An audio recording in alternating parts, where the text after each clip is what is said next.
Bonjour à toutes et tous. Il nous arrive de vouloir sur certaines photos faire que des petits réglages et de ne pas être obligé de passer par Photoshop. Alors dans la suite des outils de Adobe, nous avons Camera Raw. Et dans Camera Raw, nous avons un tas d'outils qui va nous permettre de travailler sur nos photos sans être obligé de le faire avec Photoshop. Alors pour ceci, j'ai pris cette photo. Quand on agrandit cette photo, je suis dans Bridge, et quand j'agrandis cette photo et que je zoome sur cette photo, vous voyez que le visage de cette fillette est particulièrement bruité.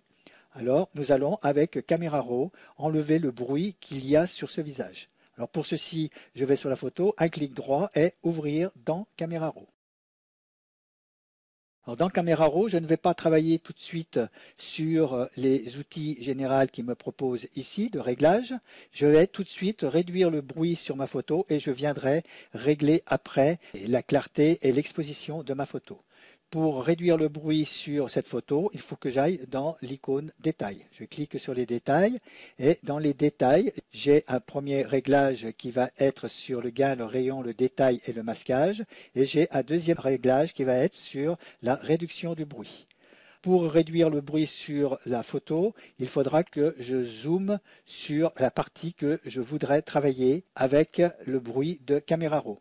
Pour zoomer sur cette photo, je pourrais me servir des plus et des moins qui sont en bas à gauche, ou sinon, avec le clic de la souris et en allant avec ma souris à gauche ou à droite, vous voyez que je peux zoomer sur ma photo. Ensuite, avec soit la touche d'espace pour retrouver la main, soit aussi avec la touche H. Et avec la touche H, lorsqu'on bouge la souris et qu'on appuie sur le clic droit, on voit qu'on a un cadre et là, je pourrais venir directement sur le visage de cette fillette. Je vais encore peut-être la zoomer un tout petit peu et avec la touche espace, régler de façon à être sur la partie que je veux réduire le bruit. Alors avant d'aller dans la réduction de bruit, je vais régler un peu la netteté et le gain. Donc avec le gain, si je le pousse à fond, vous allez voir que ça va faire plutôt ressortir le bruit. Donc il faudra que je diminue le gain afin déjà de rattraper un tout petit peu ce bruit. Là, je vais mettre le gain à peu près à 14. Même je vais même le laisser à 10. Et ensuite, je pourrais travailler aussi sur le rayon. Avec le rayon, si je le diminue, vous allez voir, je perds un peu de netteté autour de mon visage. On voit qu'il est un peu moins marqué. Et si je le mets à fond, vous voyez que toute cette partie sombre ressort beaucoup plus foncée. Le rayon, je vais le laisser à peu près à 1,6, 1,7. Il ne faut pas non plus trop exagérer sur le rayon, afin de trouver le rayon idéal de ma photo. 1,2, ça va être un peu juste. Je vais mettre un peu 1,4. Ça va très bien. Ensuite, je vais pouvoir travailler sur le détail des pixels. Alors les détails, il me les a déjà réglés à 25. Si j'enlève tous les détails, vous allez voir, vous voyez qu'on perd vraiment du détail sur le visage. Et si j'augmente le détail à fond, on retrouve un peu le bruit qui ressort. Donc il était à 25, je vais le laisser vers 25, c'était très bien. Ensuite, je vais pouvoir travailler sur le masquage aussi. Donc le masquage, lui, va agir sur la douceur de la peau. Hein. Il va masquer un petit peu les aspérités de ma peau. Donc là, je suis à masquage à 0. Je pourrais mettre un masquage à 100 pour voir ce qui se passe. Vous voyez, on voit que là, on ressort, surtout sur la partie foncée, on a vu le changement que vous pouvez avoir. Je pense qu'avec le masquage, je vais le laisser à 50. Pour ceci, je tape 50 au clavier. Et maintenant, je vais pouvoir travailler sur la réduction du bruit. Alors, la réduction du bruit, on va travailler sur la luminance. Alors, si cette luminance, je la pousse à fond, vous allez voir, ça va complètement flouter mon image. Vous voyez qu'on perd tout l'aspect, on n'a plus du tout de bruit, mais on perd tous les détails qu'il y a sur notre image. Alors il faudra, pareil, avec cette réduction du bruit et cette luminance, travailler au plus juste sur notre photo. Sur chaque photo, vous allez peut-être avoir un réglage différent. Donc là, je vais descendre ma luminance. Je pense qu'avec une luminance dans les 30, je vais d'abord essayer 30 pour voir ce que ça donne. Oui, donc là, pour me rendre mieux compte, je vais dézoomer et voir ma photo de loin. Oui, avec cette luminance-là, c'est pas mal. Peut-être que je vais la remonter à 40. Ça, je préfère le faire au clavier, ça va un peu plus vite. Luminance à 40. Oui, je crois que c'est aussi bien, mais je perds un tout petit peu. Je perds un petit peu de netteté dans le visage, mais quand je dézoome, on voit que cette netteté n'a pas une grosse importance. Je reprends avec la touche espace pour me redéplacer dans ma photo. Donc, je préfère la luminance, je vais la laisser à 30. Oui, 29, 30, c'est très bien. Et ensuite, je vais pouvoir travailler sur le détail de luminance, c'est-à-dire que je vais pouvoir arranger cette luminance-là, accentuer ou diminuer les détails que je viens de mettre avec la luminance. Donc là, je suis à 50. À 0, je ne vois pas si un peu le changement, on se retrouve de nouveau avec le visage flouté, un peu comme on était au départ avec la luminance. Et si je monte à fond, oui, on retrouve un petit peu de pixels dans le visage. Donc il était à 50, je vais le laisser à 50. Nous allons aussi travailler sur le contraste de la luminance. Il me l'a mis à 0. Donc là, je vais l'augmenter à 100 pour être uniquement sur le contraste. Regardez ce que ça donne. Oui, je pense que le contraste, je vais aussi le laisser à 50. Ensuite, nous allons pouvoir travailler aussi sur la couleur de nos pixels. Alors la couleur, il a mis à 25. On va regarder sur le visage, je vais le mettre à 0. La couleur sur cette photo ne ressort pas énormément. Je vais le mettre à fond à 100. Oui, il n'y a pas eu gros changement. Je pense que je vais la laisser aussi à 50. Les détails de couleur, il l'a mis à 50. Je vais regarder si ça me fait des changements sur ma photo. Il n'y a pas vraiment des changements énormément visibles. Je vais le mettre à 0. Donc c'est pareil, je vais le laisser à 50. Et le lissage des couleurs, je pense que ça va être pareil que les détails. Vous voyez que là, on ne voit pas énormément d'effet de lissage.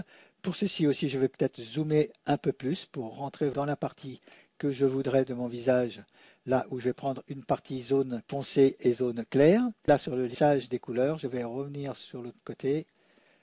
Oui, donc là, vous voyez, l'effet, même en zoomant, n'est pas flagrant. Oui, c'est vraiment très léger. Je vais le laisser à 50. Je vais dézoomer sur cette photo. Et ensuite, je vais pouvoir regarder l'écrêtage des tons foncés et l'écrêtage des tons clairs. Donc, je vais regarder l'écrêtage sur les tons clairs d'abord. Donc, on voit l'avertissement d'écrêtage sur le chapeau en ton clair. Je vais enlever l'avertissement en ton clair et je vais prendre les tons foncés. En ton foncé, on n'a pas d'avertissement d'écrêtage sur cette partie de cette photo. Donc là, je vais enlever l'avertissement d'écrêtage. Et ensuite, je vais pouvoir faire aussi l'avant-après. Donc, je clique sur cette icône pour faire l'avant et après. Là, je vais ramener avec la touche espace de façon à voir le visage de cette fillette. Nous voyons que, tout de même que nous avons bien rattrapé le bruit qu'il y avait sur cette photo. Pour sortir de la position avant-après, je pourrais faire défiler toutes les positions qu'il y a dans Camera Raw ou sinon appuyer sur la touche A pour revenir comme c'était et revenir comme ceci et enlever l'avant et après. Je pourrais aussi basculer entre les paramètres de avant-après, c'est-à-dire que là nous avons nos paramètres qui sont sur la fenêtre de droite et nous avons les paramètres actuels et les paramètres tels qu'ils étaient avant lorsque j'ai ouvert la photo. Sitôt que je clique, vous voyez on voit ici le bruit qu'il y avait sur la photo et là on voit le gain qu'on a fait sur ce bruit. Je pourrais aussi éventuellement copier les paramètres si j'ai plusieurs photos identiques. Mais ces réglages de bruit, je préfère pas copier des paramètres parce que chaque photo va être totalement différente. Il suffira qu'il y ait une différence de luminosité pour que le réglage de bruit change. Donc cette fenêtre-là pour enregistrer les paramètres, je m'en sers rarement. Et là aussi c'est pareil, on va pouvoir travailler sur les paramètres qu'il y avait avant, comme ceci, et travailler sur les paramètres qui étaient après. Alors maintenant que nous avons rattrapé le bruit sur notre photo, on va pouvoir aller dans les réglages de base afin de travailler sur la luminosité et le contraste de cette photo. Donc là, je vais activer tout de suite la barre d'écrêtage des tons clairs de façon à si on pouvait rattraper cet avertissement d'écrêtage qu'il y a sur le chapeau. Donc nous avons en balance de blanc tel quel. Alors, le profil d'Adobe, je vais prendre le profil portrait, parce que c'est un portrait que je fais. Et vous voyez, sitôt que j'ai pris le profil portrait, je n'ai plus d'annonce d'avertissement d'écrêtage de ton clair sur le chapeau. Donc j'ai déjà rattrapé cet avertissement d'écrêtage, je vais pouvoir l'enlever. Je vais travailler sur les tons foncés pour regarder l'avertissement d'écrêtage, je n'en ai pas, donc je vais pouvoir l'enlever aussi. Ensuite, la balance des blancs, alors telle quelle, alors on va pouvoir travailler sur différentes balances des blancs. Donc pour ça, je vais dézoomer sur ma photo, de façon à ce qu'on voie ma photo peut-être entière. Voilà, je vais mettre comme ça au centre de l'écran. Et là, je vais travailler sur la balance des blancs. Donc la balance des blancs, je vais la mettre en automatique. On voit, ça me l'assombrit, ce n'est pas une balance que je vais prendre, je vais prendre plutôt une balance lumière naturelle. En lumière naturelle, ça me la jaunit un peu. Donc je vais pas laisser comme elle était en telle quelle. Je vais aussi pouvoir travailler sur l'exposition. L'exposition était très bien, donc 2 clics de souris pour revenir. Le contraste aussi, le contraste sur cette photo est pas mal aussi, donc je le laisse comme il est. Je vais pouvoir travailler sur les tons clairs, sur les tons foncés, et je vais pouvoir surtout travailler sur la clarté de l'image. Donc là, on va faire revenir un tout petit peu de clarté, pas beaucoup, parce qu'après ça accentue trop les détails. Donc là, il faut à peine mettre peut-être plus 4, plus 3, plus 4, oui, de clarté. Correction du voile, regardez un peu, oui, non, ça ne mérite pas de correction de voile. Travailler aussi sur la vibrance de la photo et sur la saturation. Donc là, j'ai fait tous mes réglages. Maintenant, je souhaite plutôt plus me rapprocher de ce visage. Donc, je vais recadrer la photo. Pour ceci, je vais faire un recadrage. Donc, je vais prendre totalement ma photo entière, comme cela. Je vais réduire un tout petit peu de façon à réduire le zoom de façon à voir tout le cadre et avec la touche majuscule enfoncée de façon à la réduire proportionnellement. Je vais cadrer, voilà, ma photo comme ceci, ou peut-être même laisser plus devant cette jeune fille de façon à qu'on voie un peu plus l'eau, et appuyer sur Entrée pour accepter ce que je viens de faire. J'estime que les retouches de cette photo sont terminées. Alors maintenant, je vais pouvoir enregistrer mon image. Alors pour ceci, je vais faire enregistrer l'image. Dans cette boîte de dialogue, il me demande l'emplacement où je veux l'enregistrer, le nom de l'image. Donc là, j'avais anciennement l'enregistrement, c'était la Coupe du Monde que j'avais enregistré ici. Donc là, on va pouvoir changer le nom ici, éventuellement, mettre réduction du bruit. Les numéros à 2 chiffres, oui, mais alors début des numérotations, on va le mettre à 0. Alors l'extension du fichier, je vais pouvoir prendre en JPEG. Alors moi, je préfère travailler en TIFF. Donc je vais prendre TIFF. Et il me demande les métadonnées copuring uniquement. Là, je vais pouvoir choisir dans les métadonnées, comme on a dans tous les logiciels. Je vais pouvoir prendre l'espace colorimétrique. Là, c'est en Adobe RGB 98. Je pourrais prendre aussi Pro Photo RGB, qui est un très bon espace colorimétrique. Je vais laisser en Adobe RGB 98. Ces deux espaces sont bons. Profondeur 8 bits par couche, non, je préfère 16 bits par couche. Et la résolution, je vais la laisser à 300. Et là-dessus, je vais faire enregistrer. Donc, je vais enregistrer dans... non, là, je ne vais pas faire enregistrer là-dedans. Je vais sélectionner mon dossier d'enregistrement. Donc, je vais faire dans Apprendre. Tuto en cours. Source tutos. Et Caméra Raw, atténuation du bruit. C'est le dossier que je vais vous mettre dans les fichiers sources. Et je vais sélectionner ce dossier-là. Et je vais faire enregistrer. Voilà, mon image est enregistrée maintenant en TIFF. Et je vais pouvoir fermer maintenant Caméra Raw. Et dans Bridge, à présent, j'ai la réduction de bruit .TIFF qui est ici. Si ce tutoriel vous a plu, n'oubliez pas de cliquer sur la main « J'aime ce contenu » en dessous de cette vidéo.